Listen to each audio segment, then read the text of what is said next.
Hello,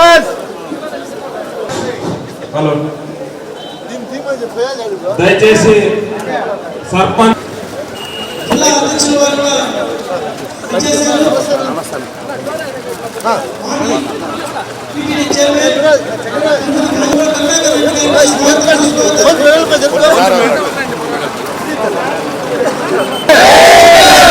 ఓమన Karunakar Reddy గారి నాయకత్వం, ఓమన కరుణాకర్ రెడ్డి గారి నాయకత్వం.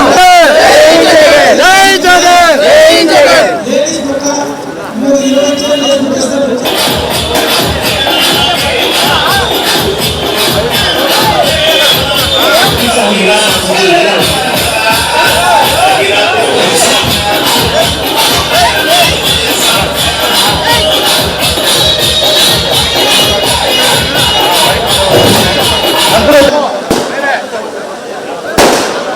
దయచేసి గేట్ బయట వాళ్ళు దయచేసి లోపల రండి. మొదలేష్ ఎందుకు మధ్యలో ఉండే వాళ్ళంతా రండి. దయచేసి లోపలికి రండి అందరూ. అక్కడ ఉండే వాళ్ళు ఈ చెత్త మన వైపు అందరూ వెహికల్స్ ముందర అడ్డం పెట్టద్దండి. ఇంకా రండి, అక్కడ వస్తున్న వాళ్ళంతా రండి. ఇంకా ఎవరు బయట చాలా మంది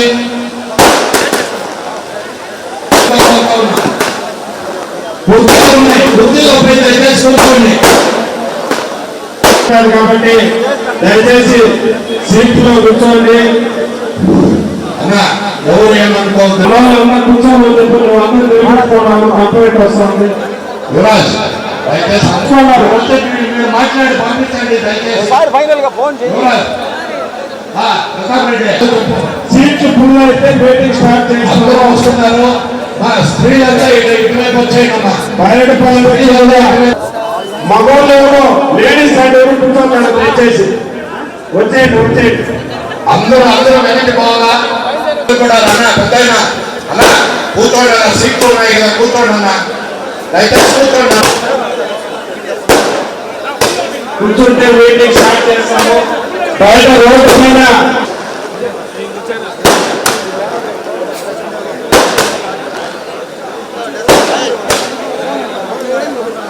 ముఖ్య అతిథి ఈ మధ్యలో నిలుచుకుంటే నిజంగా ఎవరు నిలుచుకుంటారు. దయచేసి మన ముఖ్య అతిథి సర్పంచ్ మన ఎక్స్ ఎంపీ ఎన్ రెడ్డప్ప గారిని మధ్యలో ఖాళీ చేయాల.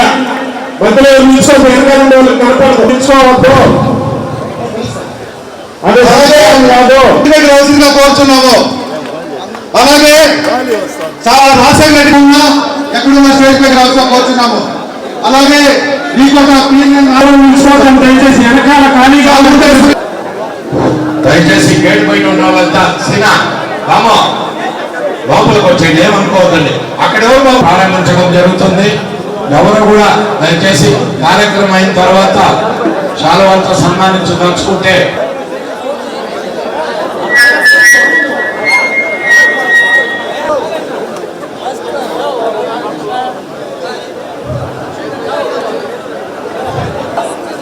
వికొండ వైఎస్ఆర్ లక్ష్మణ్ రెడ్డి గారిని వేదిక రావాల్సిన కోరుతున్నాం. అలాగే జీడి బాబు గారు కూడా వేదిక. మన మాజీ TTD board chairman ex MLA Karunakar Reddy నీళ్లు కలిపి జరగలేదు అని, కానీ ఈ రోజు వాళ్ళు డైవర్షన్ పాలిటిక్స్ మన పైన బురదజల్లేదానికి, మన పార్టీని ప్రజల్లో బ్లేమ్ చేయడానికి వాళ్ళు ప్రధాన పొందుతూ ఉన్నారు. సభకు నమస్కారం. సభాధ్యక్షులు, మాజీ శాసనసభ, ఉమ్మడి జిల్లా వైఎస్ఆర్ కాంగ్రెస్ పార్టీ పార్లమెంటరీ అధ్యక్షులు, ఈరోజు జిల్లాలో వైఎస్ఆర్ కాంగ్రెస్ పార్టీని ముందుకు తీసుకుంటూ వెళ్తున్నటువంటి గౌరవనీయులు మాజీ వెంకటరెడ్డి యాదవ్ గారికి, చాలా రాజశేఖర్ రెడ్డి గారికి మరియు సుమూర్తి గారికి, వేదిక పెద్దలందరికీ, ముఖ్యంగా ఈ రోజు ఈ సమావేశానికి విచ్చేసినటువంటి వసుదరులకు, కార్యకర్తలు అందరికీ కూడా పేరు పేరుగా నమస్కారాలు తెలియజేస్తూ, ఈ రోజు ఈ సమావేశం ముఖ్య కారణం మన పార్టీ సంస్థ కౌన్సిలర్లు, పార్టీ అధ్యక్షులు, ముఖ్యంగా గ్రామ కమిటీల అధ్యక్షులు, గ్రామ కమిటీల సభ్యులు, వేదిక ముందున్నటువంటి వైఎస్ఆర్ కుటుంబ సభ్యులందరికీ కూడా శిరస్సు వంచి నమస్కరించుకుంటూ ఉన్నా. ముఖ్య ఉద్దేశం రాష్ట్ర స్థాయి నుంచి గ్రామ స్థాయి వరకు కమిటీలను నియామకం చేసి వైఎస్ఆర్ కాంగ్రెస్ పార్టీని బలోపేతం చేసి బలపరిచి రానున్న స్థానిక ఎన్నికలు కావచ్చు, మున్సిపల్ ఎన్నికలు కావచ్చు, ఏ ఎన్నికలకైనా సరే సర్వం మేము సిద్ధం అనే విధంగా కమిటీలు వేయటానికి మీరందరూ సిద్ధంగా ఉన్నారా అడుగుతా ఉన్నా. సిద్ధంగా ఉన్నారా? ఖచ్చితంగా ఈ కమిటీలన్నీ కూడా అయినంత తొందరగా మీరు దయచేసి మండల అధ్యక్షులు కూడా మీకు తెలియజేస్తా ఉన్నాం. మరీ ముఖ్యంగా ఈరోజు రాష్ట్రంలో చూస్తే అరాచకం జరుగుతూ ఉంది. ఎందుకు ఇలా చెప్తున్నానంటే మీకు అందరికీ కూడా తెలుసు, ఎవరైనా సరే ఈరోజు వైఎస్ఆర్ కాంగ్రెస్ పార్టీ కార్యకర్త కావచ్చు, లేదా సామాన్యుడు కావచ్చు, ఎక్కడైనా ఒక పోలీస్ స్టేషన్కి పోయి కంప్లైంట్ ఇస్తే తీసుకునే పరిస్థితి ఉందా అని అడుగుతా ఉన్నా. ల్యాండ్ ఆర్డర్ క్షీణించిపోయింది రాష్ట్రం మొత్తం. ఏ రోజైతే ఈ కూటమి ప్రభుత్వం అధికారంలోకి వచ్చిందో ఆనాటి నుంచి ఈ రోజు వరకు దాదాపు 19 నెలలు 20 నెలలు అవుతా ఉంది. ప్రతి చోట గొడవలు పెట్టడం, లేదా మీరు చెప్పినటువంటి హామీలో సూపర్ 6 ఎక్కడ బాబు అని అడిగితే కల్తీ నెయ్యి, అమ్మను వదిలేశాడు, చెల్లిని వదిలేశాడు, లేదా మదనపల్లి ఫైలు దగ్ధం. ఒక్క డీవియేషన్ పాలిటిక్స్ తప్ప ఈ రాష్ట్రంలో అధికారం వచ్చినప్పటి నుంచి మీరు గమనిస్తే ఎక్కడైనా ఏదైనా ఒక మంచి పనైనా చేశారని అడుగుతా ఉన్నా. చేయకపోగా మొన్నటికి మొన్న నేను ఒక వీడియో చూసా. మన శాసనసభ్యుడు అమర్నాథ్ రెడ్డి గారు వ్యంగ్యంగా ఏదో మాట్లాడుతూ నా గురించి కూడా, నేను ఎమ్మెల్యేని ఎమ్మెల్యే పని చేసుకుంటా ఉన్నా, నేను ఇసుకమ్మలా జల్లమ్మలా అన్నాడు. కూటమి ప్రభుత్వం అధికారం వచ్చిన రోజే జిల్లమ్మేశారు, ఇసుకమ్మేశారు మీరు. అది పోగా ఈరోజు నువ్వు కొలమాసనపల్లి క్వారీలో అమ్ముతా ఉండదు. బంగారా జిల్లా బంగారం ఏమైనా అమ్ముతా ఉండవా నువ్వు? వ్యంగ్యంగా నువ్వు మాట్లాడటం నీ స్థాయిని దిగజారుస్తుంది. గుర్తుపెట్టుకోండి అమర్నాథ్ రెడ్డి గారు అని తెలియజేస్తున్నా. ఎందుకంటే నేనేమి నువ్వు మా తాత, మా నాయన, నేను అని చెప్పుకునేటువంటి వాడి కాదు. బాటం టు టాప్ సోలోగా వచ్చా. గుర్తుపెట్టుకో, హిస్టరీలో నువ్వు గుర్తుపెట్టుకోవాల్సింది నన్ను. ఎందుకంటే నువ్వు దాదాపు 7 ఎలక్షన్లలో పోటీ చేశావు. 7 ఎలక్షన్లలో పోటీ చేస్తే 2 ఎలక్షన్లో ఓడిపోయావు. దాంట్లో నా చేత్తో ఒకసారి, అది కూడా హిస్టరీ రిపీట్ అవుతుంది. మళ్ళీ కూడా గుర్తుపెట్టుకో. ముఖ్యంగా ఎందుకు ఈ మాట చెప్తున్నానంటే 2019 ఎన్నికల్లో నేను ఒక చిన్న వయసున్నటువంటి యువకుడుగా పలమనేరు నియోజకవర్గంలో వస్తే నువ్వు మంత్రి స్థాయిలో ఉన్నావు. ఆ రోజు నువ్వు మంత్రి స్థాయిలో ఉంటే కనీవిని ఎరగని రీతిలో నీ జీవితంలో ఇంక నీకు అంత మెజార్టీ రాదు. 32,000 పైసలకు మెజార్టీతో నీ మీద గెలిచా. గుర్తుపెట్టుకో.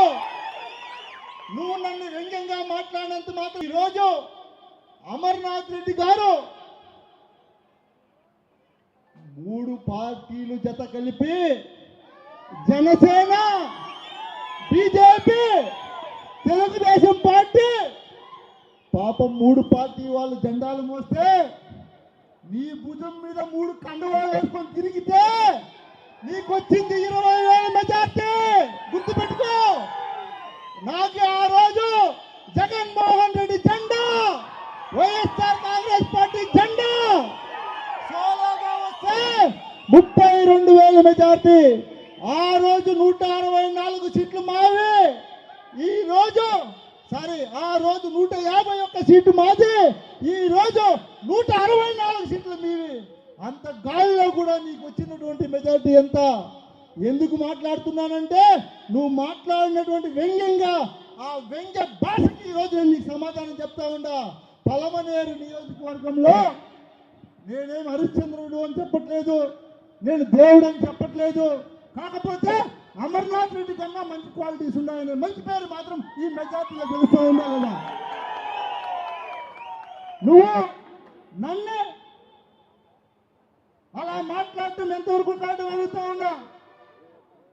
నువ్వు చెప్తున్నావు ఈ రోజు మేము నిరూపిస్తాం, మీ సతీమణి గారు పేరు మీద కొలమాసనపల్లి క్వారీలో జల్లి నిత్యం అమ్ముతున్నావా లేదా అని అడుగుతూ ఉన్నా. అది పోగా మీరందరూ కూడా గమనించాలి, ఈ కూటమి ప్రభుత్వం అధికారంలోకి వచ్చిన తర్వాత ఏ రియల్ ఎస్టేట్ చేసేవాడైనా పొలంలో ఉన్నాడా? ఎక్కడైనా కనిపిస్తున్నారా మీకు రియల్ ఎస్టేట్ చేసేవాళ్ళు? ఎవరు రియల్ ఎస్టేట్ చేసే వాళ్ళందరి దాంట్లో కూడా వాళ్ళ అన్న కొడుకు అంటాడు, ఒకరు భాగం అడుగుతాడు, వాళ్ళ పిఏ అంటాడు, ఇంకొకరు భాగం అడుగుతాడు. ఆఖరికి మీరందరూ గమనిస్తే బాలికల పాఠశాల ముందు వాళ్ళ పిఏ చేతిలో అక్రమంగా కబ్జా చేసి బిల్డింగ్ కట్టిస్తా ఉన్నాడు. దాని రేపు పొద్దున్న అక్కడ ఏమైనా వైన్ షాప్ పెడితే బాలికల పరిస్థితి ఏంటి ఒకసారి మీరు ఆలోచించండి. నేను తెలియజేస్తా ఉన్నా. దాన్ని నేను ఒక మాజీ శాసనసభ్యుడుగా కలెక్టర్కి ఫిర్యాదు చేశా, కమిషనర్కి ఫిర్యాదు చేశా, తహసీల్దార్కి ఫిర్యాదు చేశా. ఎవరు స్పందించకపోతే ఆఖరికి రోడ్లోకి నేనే పోయి నిల్చుకుంటే 3 కేసులు కట్టారు. వాళ్ళ పిఏ కంప్లైంట్ మీద ఒక కేసు, స్థానిక ఎస్ఐ వచ్చి నా మీద నేను దురుసుగా మాట్లాడినానని చెప్పి 2 కేసులు, మొత్తం 3 కేసులు కట్టారు. మీరు కేసులు కట్టి ఏం పీక్కుంటారని అడుగుతూ ఉన్నా. గుర్తుపెట్టుకోండి, మా కార్యకర్తల్ని కానీ మమ్మల్ని కానీ మీరు ఎంత అణగదొక్కాలనుకుంటే మీకు అంత ఇబ్బంది ఉంటుంది. గుర్తుపెట్టుకోండి. రాబోయే రోజుల్లో తెలియజేస్తా ఉన్నా. నేను ఈ బహిరంగంగా అడుగుతా ఉన్నా, మా వాళ్ళందరికీ కూడా తెలియజేస్తా ఉన్నా. ఈరోజు గుర్తుపెట్టుకోండి, ఆ రోజు మనం అధికారంలో ఉన్న 5 సంవత్సరాలు మన నాయకుడు కులం చూడం, మతం చూడం, ప్రాంతాలు చూడం, అందరికీ చేయాలంటే 5 సంవత్సరాలు ఊడికి చేశాం. తెలుగుదేశం కార్యకర్తలకి నాయకులు కూడా చేసామా లేదని అడుగుతా ఉన్నా. ఈరోజు మీరు అధికారంలోకి వస్తే మా కార్యకర్త పురుషోత్తమని ఉన్నాడు, ఆయన లారీలో తీసుకొని పోయి కేసు కట్టి తహసీల్దార్ ఆఫీస్కి పోవని చెప్పి వాటి నుంచి మళ్ళీ కోర్టుకు పంపించి నెల రోజుల నుంచి, అంటే ఎవరు కూడా గ్రామాల్లో జేసీబీ పెట్టుకోకూడదు. తెలుగుదేశం నాయకుడు చెప్పినోడే జేసీబీ పెట్టుకోవాలా, వాడు చెప్పినోడే మట్టి తోలాలా, వాడు చెప్పినోడే ఇసుకు తోలాలా, వాడు చెప్పినోనికే తోలాలా, వాడు చెప్పినంతే ఇవ్వాలా. వీళ్ళు రూల్. మా ప్రభుత్వంలో మా నాయకులకి ఈ వేదిక మీద అందరికీ చెప్తా ఉన్నా, మీరు కూడా ఆ రోజు అందరికీ సపోర్ట్ చేశారు. ఈ రోజు ఉన్నటువంటి మార్కెట్ కమిటీ చైర్మన్ ఆళ్లకుప్పం రాజన టిప్పర్లు 5 సంవత్సరాలు కోట్లు సంపాదించుకున్నాడు మన ప్రభుత్వంలో. ఏ రోజైనా మేము అడ్డుకున్నామా? ఈ రోజు మా కార్యకర్తని మీరు జైలుకు పంపించాలని ఎవరైనా మా కార్యకర్త భార్య అంగన్వాడీ టీచర్ ఉంటే ఆమెను ఇబ్బంది పెట్టేది, వాడు పోయి నీ మొగుడిని పోయి అమరన్నను కలమని చెప్పు అని చెప్పేది. ఇట్లాంటి రాజకీయం, ఆడంగి రాజకీయం మేం చేయలేదు నాయన. 5 సంవత్సరాల్లో ఛాలెంజ్ చేస్తా, ఏ కార్యకర్తకైనా తెలుగుదేశం వాళ్ళకి ఫోన్ చేసి నేను బెదిరించినట్టు కానీ లేదు నాకు మీరు ఎలక్షన్లో కూడా కానీ నేను ఛాలెంజ్ చేస్తా, 2024 ఎన్నికల్లో నువ్వు మా కార్యకర్తలకు ఫోన్ చేశావు, మా నాయకులకు ఫోన్ చేసి అయ్యా నాకు అవకాశం ఏదో వస్తుంది మీరు అందరూ సహాయం చేయని అడుక్కున్నావు. కానీ ఏ తెలుగుదేశం నాయకుడికి కూడా నేను నా జీవితంలో ఫోన్ చేసి నాకు సహాయం చేయమని కూడా అడగలేదు. గుర్తుపెట్టుకోండి, అంత నిక్కచ్చిగా నేను రాజకీయం చేశాను. గుర్తుపెట్టుకోండి, తెలియజేస్తా ఉన్నా. ఎందుకు ఇవన్నీ చెప్పాల్సి వస్తుందంటే ఈ రోజు జరుగుతున్నటువంటి పరిణామాలు పలమనేరులో మరీ దారుణంగా తయారయ్యారు. మొన్నటికి మొన్న బైరెడ్డిపల్లి కావచ్చు, వీకోట కావచ్చు, ఎక్కడైనా సరే ప్రభుత్వ పాఠశాలలో కాంప్లెక్స్లు కట్టే చూసారా మీరు? అసలు నాకు తెలిసి ప్రభుత్వ పాఠశాలలు ఉంటే దానికి మెరుగైనటువంటి సదుపాయాలకి ప్రభుత్వం ద్వారా నిధులు ఇప్పించాలి. చేతనైతే చేత కాకపోతే అన్ని మూసుకొని గమ్మున ఉండాలి. నిజమా కాదా? చేతనైతే ప్రభుత్వం నుంచి నిధులు ఇప్పించాలా, చేత కాకపోతే అన్ని మూసుకొని గమ్మున ఉండాలా.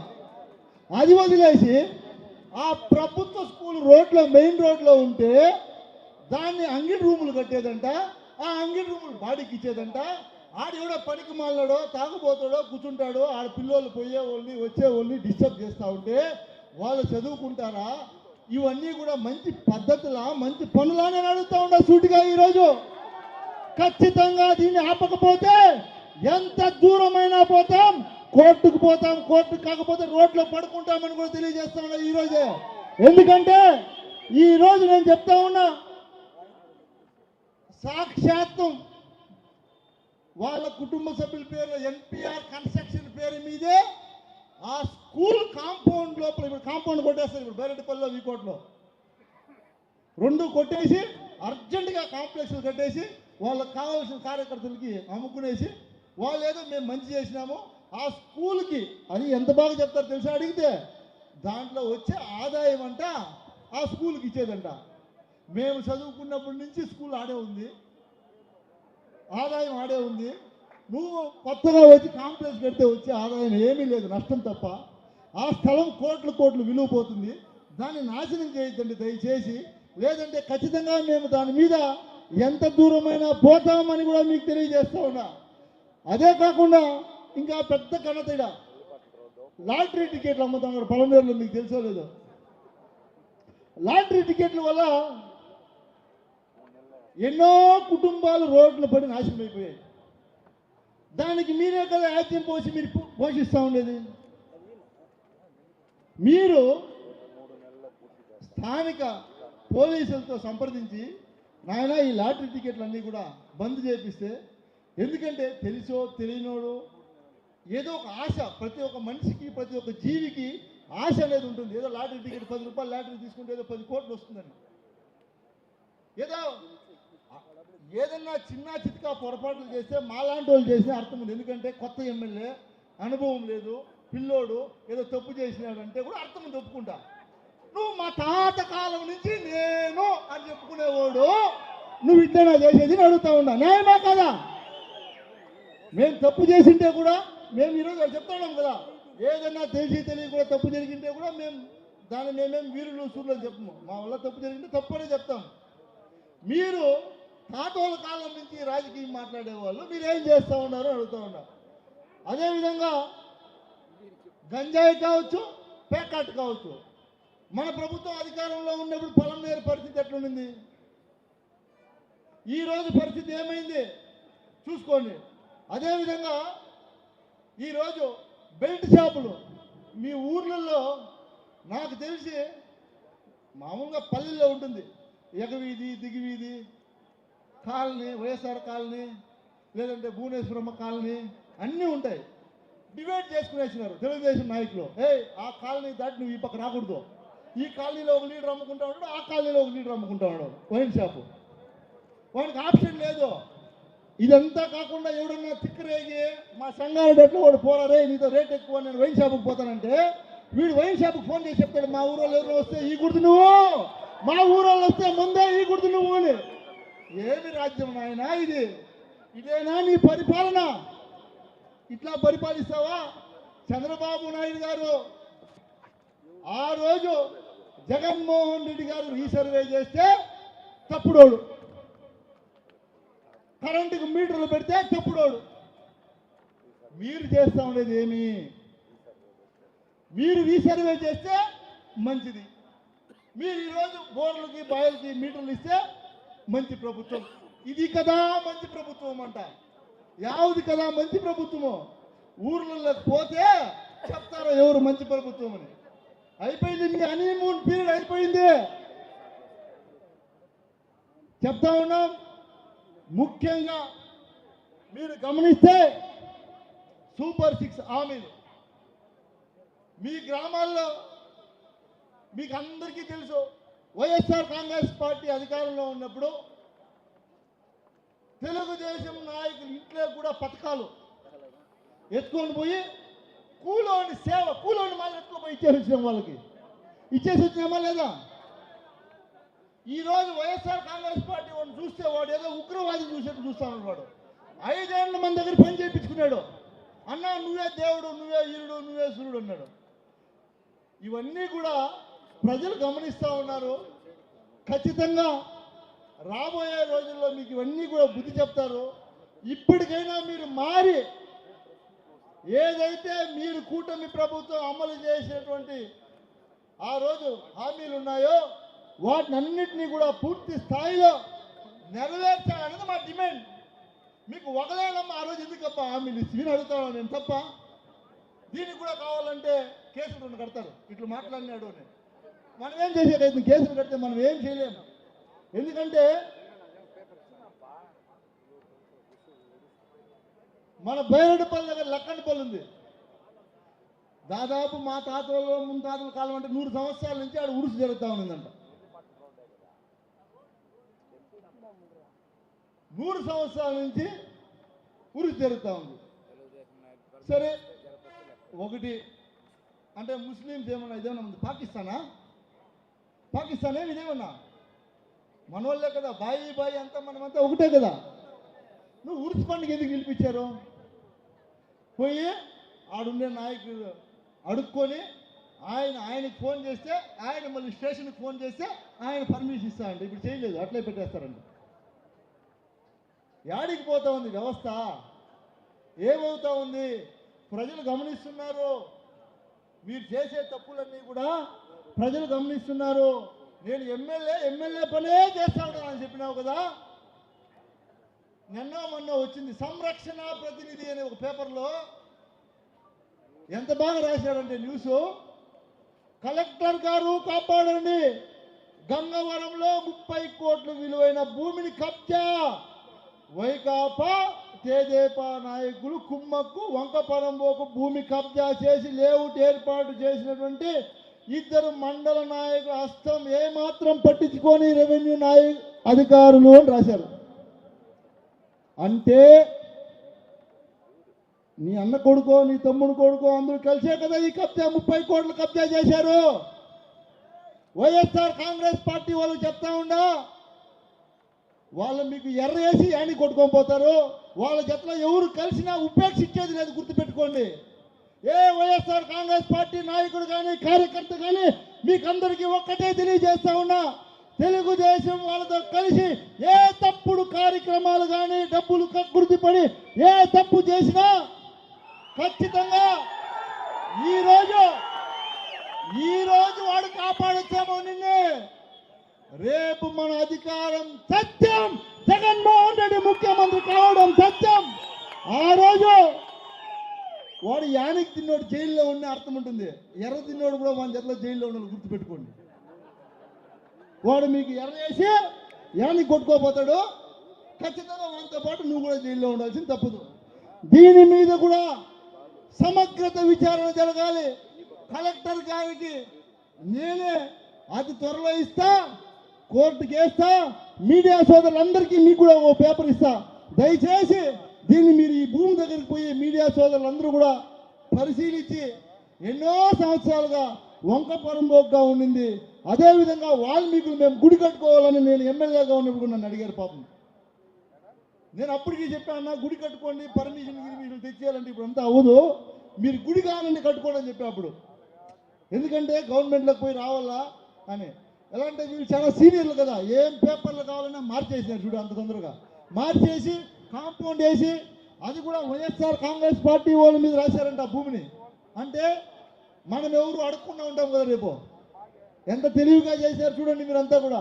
కాబట్టి వాళ్ళు మోసపూరితమైనటువంటి ఆలోచనలకు మీరు ఎవరు బలి కావద్దండి, నేను మిమ్మల్ని కోరుకుంటా ఉన్నా. అదేవిధంగా ఇప్పటికే లేట్ అయిపోయింది. అన్నగారు పెద్దలు కరుణాకర్ రెడ్డి అన్నగారు ఇప్పుడు మాట్లాడతారు.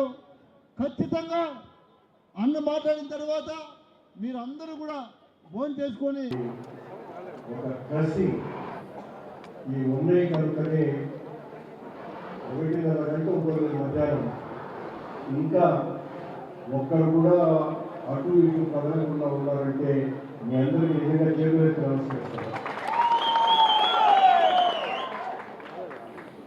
పార్టీ నిర్మాణం పట్ల మన నాయకుడు జగన్మోహన్ రెడ్డి గారు శ్రద్ధ వహించమని ప్రతి నియోజకవర్గంలోనూ 8,000 మంది కార్యకర్తలతో కమిటీలు నిండాలని, తద్వారా ఎవరైతే పార్టీకి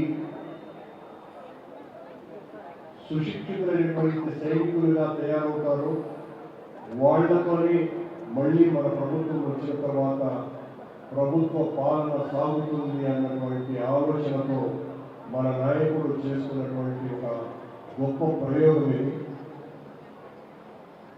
ఈ రోజున ఇంత గొప్ప విజయవంతం చేసినటువంటి ఈ ఆర్గనైజేషన్ని నాయుడు గారు ఆయన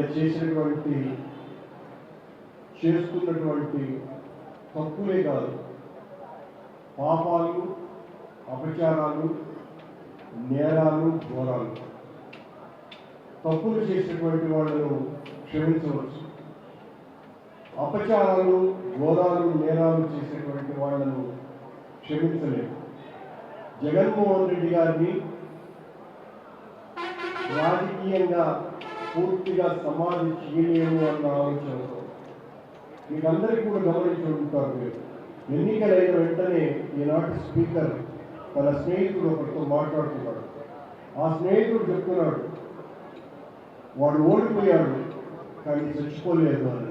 అవునవును, చచ్చిపోలా అని అయ్యన్న పాత్రుడు గారు అంటే వాళ్ళ ఆశయం జగన్మోహన్ రెడ్డిని సమూలంగా నాశనం చేయడం. జగన్మోహన్ రెడ్డి ఇచ్చిన పథకాల కంటే కూడా మేము చాలా ఎక్కువ పథకాలు ఇస్తాం, ఆయన చేసిన దానికంటే ఎక్కువ చేస్తామని చెప్పి ప్రజలు నమ్మించాడు చంద్రబాబు నాయుడు గారు. వాగ్దానం నిజమని నమ్మినారు. తను చేస్తున్నటువంటి దానికంటే 2.5 లక్షల కోట్లు ఎక్కువ సాయం చేస్తానని చెప్తే ఓట్లు వేసినారు. 2 సంవత్సరాలు అయిపోతుంది, ఒక్క హామీని కూడా నెరవేర్చకుండా పోయారు. కానీ మీరందరూ గమనిస్తే ప్రతి నెల ఏదో ఒక కొత్త ఇష్యూలు తీసుకొని వచ్చి చంద్రబాబు నాయుడు గారు జగన్మోహన్ రెడ్డి చేసినటువంటి తప్పు, పాపము, ఘోరము అని మన మీదనే అన్ని నిందలు మోపేయడానికే కాలం గడిచివేశారు. ఒక ప్రభుత్వం అధికారంలోకి వచ్చిన తర్వాత చేయాల్సినటువంటి పని వాళ్ళు ఎన్నికల్లో చేసినటువంటి వాగ్దానాలని అమలుపరచడం. వాగ్దానాలన్నీ అమలుపరచకపోగా మన మీద నిరంతరం దాడి చేస్తూనే పోతున్నారు. కానీ చంద్రబాబు గారు ఊహించలా జగన్మోహన్ రెడ్డి ఓడిపోతే కుదేరైపోతాడేమోనని భ్రమించాడు. కానీ ఓడిన మొదటి నెలే జగన్మోహన్ రెడ్డిలో తిరుగుబాటు ప్రారంభమైంది. మనలో ఉన్నటువంటి నిరాశ, నిస్పృహలన్నింటినీ కూడా పటాపంచలు చేశాడు. ఎక్కడ చూసినా రాష్ట్రం అంతా ఒక హింసాయుత వాతావరణం నెలకొన్నది. మన కార్యకర్తల్ని, మన నాయకులని చాలా మందిని చంపివేసినారు, కాళ్ళు చేతులు విరగొట్టినారు, ఇండ్లకే పరిమితి చేసేటువంటి పరిస్థితి తీసుకుని వచ్చారు. అది మొదటి నెలలోనే. ఆ తరువాత వెంటనే మన నాయకుడు రోడ్ల మీదకి వచ్చిన తర్వాత ఈ రోజున పరిస్థితి పూర్తి భిన్నంగా ఉన్నది. చంద్రబాబు గారి గుండెల్లో గుబులెత్తింది. ఏం చేయాలో దిక్కుతోచినటువంటి పరిస్థితి. అందుకే సంవత్సరంన్నర క్రితం తిరుమల లడ్డులో అత్యంత పవిత్రమైనటువంటి ఆ లడ్డు కలుషితమైంది అని, అందులో ఆవు కొవ్వు కలిపారు అని ఒక నీచమైన ఆరోపణ సాక్షాత్తు ముఖ్యమంత్రి చేశారు. కలిపినాడు, పంది కొవ్వు కలిపినాడు, చేప నూనె కలిపినాడు అనే మాటలే వచ్చినాయి. రోజు అవే మాటలే చంద్రబాబు నాయుడు గారు, పవన్ కళ్యాణ్ గారు మాట్లాడినటువంటి మాటలన్నీ మీకు అందరికీ తెలుసు. నేను ఎందుకు ఈ ఒక్క విషయాన్ని మాత్రమే మాట్లాడుతున్నానంటే, మన మీద జగన్మోహన్ రెడ్డి గారి మీద ఏమి చేయలేక ఆత్మరక్షణలో పడిపోయినటువంటి చంద్రబాబు నాయుడు ఇక దిక్కుతోచక ఆయన ఇచ్చినటువంటి హామీలు నెరవేర్చే పరిస్థితులలో లేకపోయిన కారణంగా ప్రజలు తిరగబడేటువంటి పరిస్థితి వచ్చింది కనుక మనల్ని ప్రతిఘటించేటువంటి నాయకుడు ఒక్కడు ఈ రాష్ట్రంలో, ఆ ఒక్కడు జగన్మోహన్ రెడ్డి కనుక మతం పేరుతో దెబ్బతీయాల జగన్మోహన్ రెడ్డిని. ఇతను హిందూ వ్యతిరేకి అనే ముద్ర వేసి మనల్ని రాజకీయంగా వేలియటానికి ప్రయత్నం ప్రారంభించాడు. అది కూడా మొన్ననే మాట్లాడినాడు. మొన్న ఆయన, పవన్ కళ్యాణ్, ఆ బీజేపీ అధ్యక్షుడు ముగ్గురు కలిసి ఒకటే మాట, ఇది ఆర్థిక పరమైనటువంటి విషయం కాదు లడ్డూలో, ఇది కేవలం దేవుడిని ఉద్దేశపూర్వకంగా ద్రోహం చేయటమే, హిందువుల మీద దాడి చేయటమే, హిందూ వ్యతిరేకత ఉన్న వాళ్ళు మాత్రమే ఈ పని చేస్తారు అని మాట్లాడాడు. కానీ సిట్ ఏ నివేదిక ఇచ్చింది సంవత్సరం పాటు? తన నివేదికలో ఎక్కడ ఆవు కొవ్వు, పంది కొవ్వు, చేప నూనె కలవలేదు అని స్పష్టంగా కోర్టుకు చెప్పింది. అలాగే ఇంకొక ముఖ్యమైన విషయం ఏం చెప్పింది? ఏదైతే జరిగిందో తప్పు, ఆ తప్పుకు ఎవ్వరూ రాజకీయ నాయకులు బాధ్యులు కారు. చాలా ముఖ్యమైనటువంటి మాట. అంటే జగన్మోహన్ రెడ్డి గారు కానీ, వైవి సుబ్బారెడ్డి కానీ, నేను కానీ, మా పాలక మండళ్ళు కానీ ఎవ్వరు కూడా బాధ్యులు కారు. ఒకటి, ఆవు పువ్వు కలపలా. రెండు, రాజకీయ నాయకులకు సంబంధంలా. మూడు, మరో ముఖ్యమైన విషయం ఏం చెప్పింది? టీటీడీలో ఉన్నటువంటి కొద్దిమంది అధికారులు సరఫరా చేసినటువంటి నెయ్యి సరఫరా చేసినటువంటి ఆ పాల ఉత్పత్తిదారులు, టెక్నికల్ ఎక్స్పర్ట్స్, వీళ్ళు ముగ్గురు కుమ్మక్కై లాలూచి పడి చేసినటువంటి తప్పు ఇది అని చెప్పింది. చెప్పుతూనే ఏం చెప్పింది? ఇంకా ముఖ్యమైనటువంటి విషయం ఇది. చంద్రబాబు నాయుడు ఏమంటున్నాడు? బోలే బాబా డైరీ అనేటువంటి వాడిని తీసుకొని వచ్చింది జగన్మోహన్ రెడ్డి అని మాట్లాడుతున్నాడు. మీరు అందరూ చూసుంటారు కాబట్టి కొంచెం వివరణ ఇస్తున్నా. ఈ బోలే బాబాను తీసుకొని వచ్చింది జగన్మోహన్ రెడ్డి గారు కాదు, చంద్రబాబు నాయుడు తీసుకుని వచ్చినాడు 2018లో.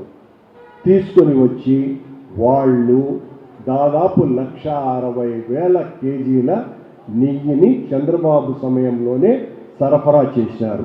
ఈరోజు అదంతా కూడా జగన్మోహన్ రెడ్డి నెత్తి మీద వేయడానికి ప్రయత్నం చేస్తున్నారు. అసలు తీసుకుని వచ్చిందే వీళ్ళు. ఇప్పుడు ప్రధాన నిందితుడు ఆ బోలే బాబా. రెండవ ప్రధాన నిందితుడు ఎవరు? ప్రీమియర్ డైరీ అనేటువంటి ఒక సంస్థ.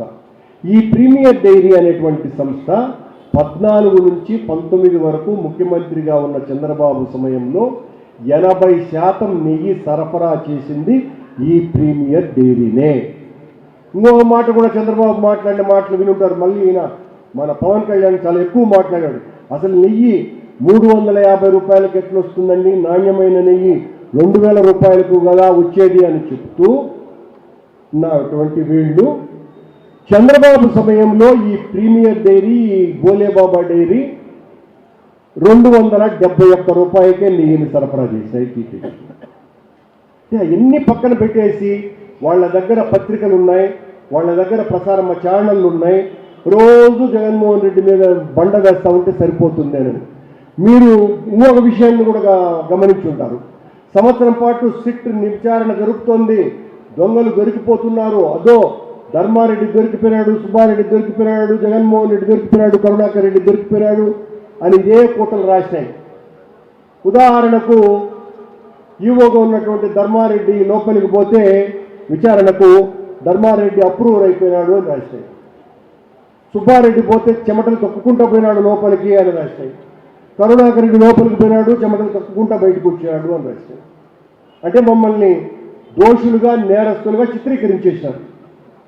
సరే, సిట్ నివేదిక ఇచ్చేసింది, ఎక్కడ మా తప్పు లేదు, జగన్మోహన్ రెడ్డి తప్పు లేదు అని. ఆ రోజు నుంచి ఈ రోజు వరకు కూడా గమనించండి మీరు, రోజు ఇదే సిట్టుని, సిబిఐని తిట్టిన తిట్టు తిట్టకుండా రాస్తానే ఉన్నారు. వీళ్ళు అసలు విచారణ చేయించినారా? దొంగ విచారణ అని. సిట్ ఎవరిదండి? చంద్రబాబు గారి నేతృత్వంలో ఉన్న ఇద్దరు పోలీసు అధికారులు, ఆయనకు అతి ముఖ్యులు అందులో ఉన్నారు. సిట్టును ఏర్పాటు చేసింది ఎవరు? ఈ దేశంలోనే అత్యున్నతమైన సర్వోన్నత న్యాయస్థాన ప్రధాన న్యాయమూర్తి. వాళ్ళు నియమించినటువంటి సిట్ ఎంక్వైరీలో మేం దొంగలం దొరికిపోతాము అని రాసినటువంటి ప్రబుద్ధులు వాళ్ళు బాగా 8 రాష్ట్రాలలో విచారణ జరిపించినారు. 32 మంది నేరస్తులని ధృవీకరించినారు. తప్పు రాజకీయులది కాదని తేల్చినారు. అయినా చంద్రబాబు నాయుడు గారు ఎట్లా దీని నుంచి బయటపడాలా, మనల్ని చెడ్డగా అనుకుంటోంది సమాజమోనని మొదటిసారిగా ఆయన మొన్న పత్రికా సమావేశం 3 పార్టీలని పిలిచినాడు. ఎప్పుడు అట్లా చేయడు. పిలిచి మీరు ఆ పత్రికా సమావేశంలో ఆయన ముఖం చూస్తే తెలిసిపోతుంది. ఎంత దిగాలుగా పెట్టి ఇక గట్టిగా తిరిగి కొట్టాలా జగన్మోహన్ రెడ్డిని. ఇది ఆర్థికపరమైనటువంటిది కానే కాదు, ఇది దేవుడి మీదనే జరిగినటువంటి దాడి అనేటువంటిది మొదలుపెట్టినాడు. ఇదంతా నేను ఎందుకు చెప్తున్నానంటే, దేవుడి మీద దాడి చేస్తున్నది, దేవుడికి ద్రోహం చేస్తున్నది, కొండ మీద అపచారాలు నిరంతరము గత 1.5 సంవత్సరాలుగా చేస్తున్నది కూటమి ప్రభుత్వం, చంద్రబాబు గారి నేతృత్వంలో ఉన్నటువంటి ప్రభుత్వము అన్న విషయాన్ని ఇక్కడ ఉన్న మీ వేల మంది కార్యకర్తలందరూ కూడా, మొత్తం పలమనేరు నియోజకవర్గం అంతా కూడా మన నాయకుడిని హైందవ ద్రోహిగా, దోషిగా చిత్రీకరించే ప్రయత్నం చేస్తున్న చంద్రబాబు యొక్క అరాచక రాజకీయ విధానానికి చరమగీతం పాడటానికి ప్రజలందరికీ కూడా తెలియజెప్పాల్సినటువంటి బాధ్యత మీ అందరినీ తీసుకోవాల్సిందిగా నేను ప్రార్థిస్తున్నాను.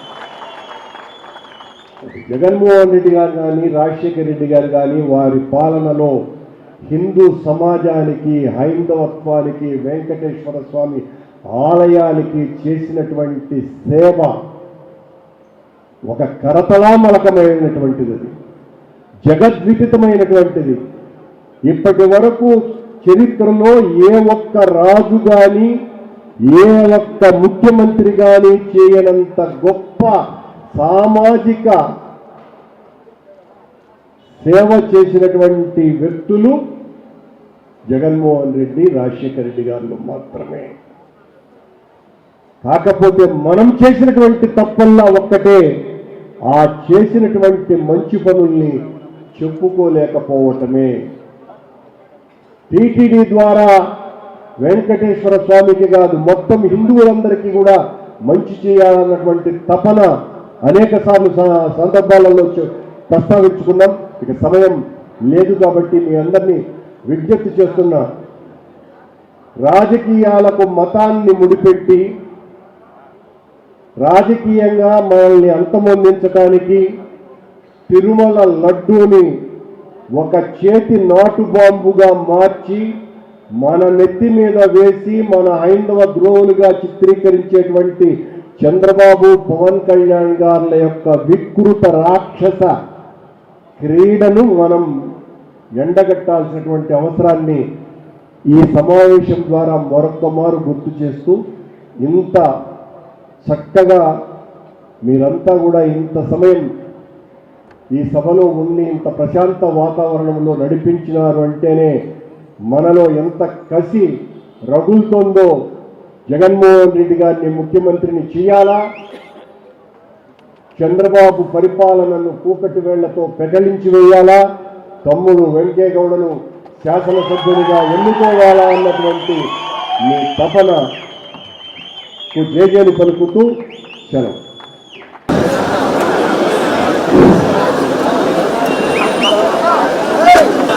ఈ విశ్వస స్థాయి సమావేశానికి ఇచ్చేసినటువంటి వెంకయ్య గౌడ గారికి, అదేవిధంగా మన ముఖ్య అతిథులు కరుణాకర్ రెడ్డి గారికి, సేవ రాజశేఖర రెడ్డి గారికి,